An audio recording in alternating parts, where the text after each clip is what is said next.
One reason shame is so sneaky is that it rarely walks into the room and introduces itself. Fear feels like fear.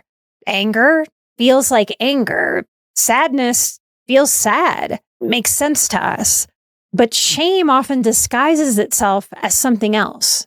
Here are 10 different ways to explore shame and your relationship to it if shame is present. Here's the first example I have for you. The dirty window. Now imagine your house has a dirty window. You don't know the window is dirty, so you think the whole world looks gray. Shame is the dirty window. And if we're looking through such a window, we're going to think the world is unsafe. Seems kind of gross and grimy out there. Everyone is judging me. I can't do anything right.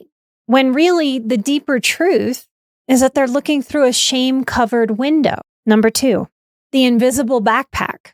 Now imagine someone secretly put rocks in your backpack when you were little. And you've been carrying this backpack for so long that you think being exhausted by the weight of it is normal. So normal you don't even notice the backpack. You only notice that you're tired. Shame is this backpack full of these shame rocks. Many highly sensitive people don't know they're carrying it because they can't remember experiencing life without it. Shame example number 3. Now imagine a smoke alarm goes off every time you make lightly toasted toast. The fire alarm isn't broken. It's detecting smoke, but it's working far too well. That alarm doesn't need to go off when you're making some simple toast. Shame makes your nervous system react and sound alarm to normal human mistakes as if they're dangerous emergencies when it's just toast in a toaster. Forgetting to send a text back, making a typo, sticking your foot in your mouth a little bit at a gathering or a party, disappointing someone.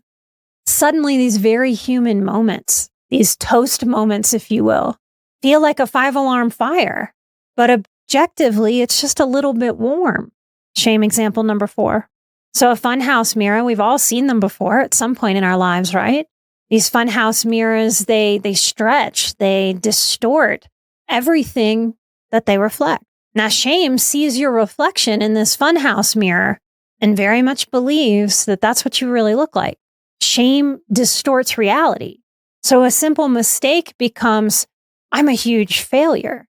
And this distorted reflection, a disagreement becomes, nobody likes me. Something's wrong with me. A new brave boundary becomes, I'm selfish and will lose everyone.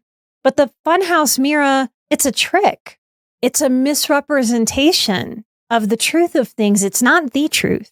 Example number 5, the bad translator. Now imagine your brain has a translator that gets everything wrong. Someone says, no, thank you, I'll pass. And that internal translator says, they hate your guts. Someone looks distracted while you're speaking to them. That internal shame translator says, you've pissed them off. They're angry. Shame is a terrible, terrible translator. Example number 6.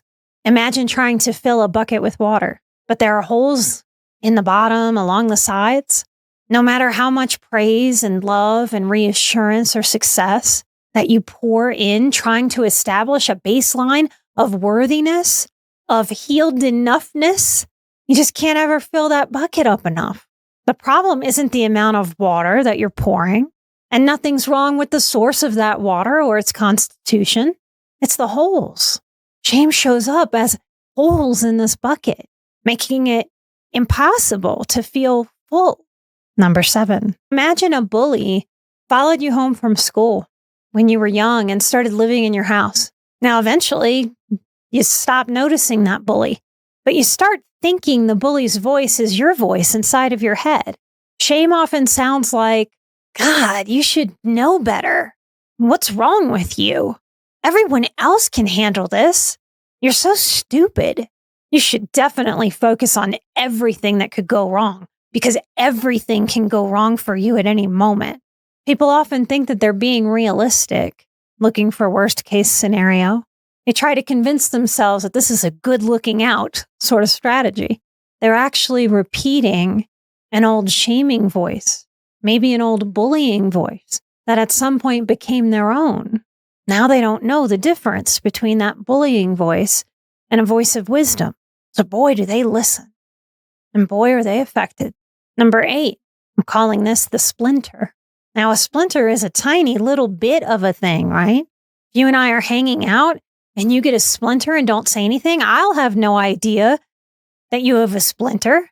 Now, if you fall and break your arm in front of me, I'm certainly going to have an idea. So this splinter is teeny, it's tiny. Even when we have a splinter in our own finger, we can't always even see it, but boy, can we feel it. It's teeny tiny, seemingly inconsequential. But every time something touches that finger, where that splinter has burrowed in, boy, does it hurt. It's tender. That pain shoots through our closest nerve. Shame is an emotional splinter. It's that poke we feel when we then get defensive. And that shame reaction is often bigger than the situation because the situation touches an old wound. Without the shame splinter, you might not have even noticed a boink or a bonk. But boy, if there's a shame splinter in there, even the wind might hurt. The 9th example I have for you to explore. Now imagine someone put a label on a perfectly good glass jar, and that label says broken. So every time we look at the jar, we assume, gosh, something's wrong with it. I mean, it looks normal. I don't see any shards. I don't see any broken bits. But it must be misshapen. The lid probably won't screw on because the label says broken. So I believe it. But in fact, the jar isn't broken. The jar is a totally normal and functional jar. This is a fine jar. The label's wrong. Many sensitive people spend decades trying to fix themselves when the real problem is a false label. That shame stuck on them, and they continue to accept as truth. But what if the label was always a mistake, a mishap, incorrect from the moment that label was created? The 10th and final example I have for you today, as we try to explore and put words to shame, to what is the process of it? How do we wind up having such a relationship with shame? How do we start to know what is shame and what isn't? This last example I have for you is one you'll likely know well, one you might have even used before. The foundation of a house. Now imagine a house built on soggy, swampy ground. Now the doors stick in this house, windows crack, floors tilt, door frames sag and change shape. And you, trying to be a good steward of this house, you keep repairing doors and windows and door frames and window frames and leveling floors. Nothing seems to stay fixed. Because the problem isn't the doors. It's not the windows. It's not the frames. It's the very foundation. Highly sensitive people often try to fix people pleasing.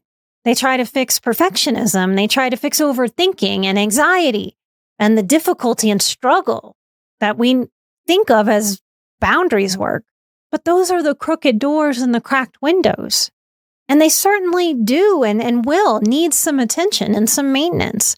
Maybe some old-fashioned fixing and elbow grease. But shame is often the swampy foundation underneath it all.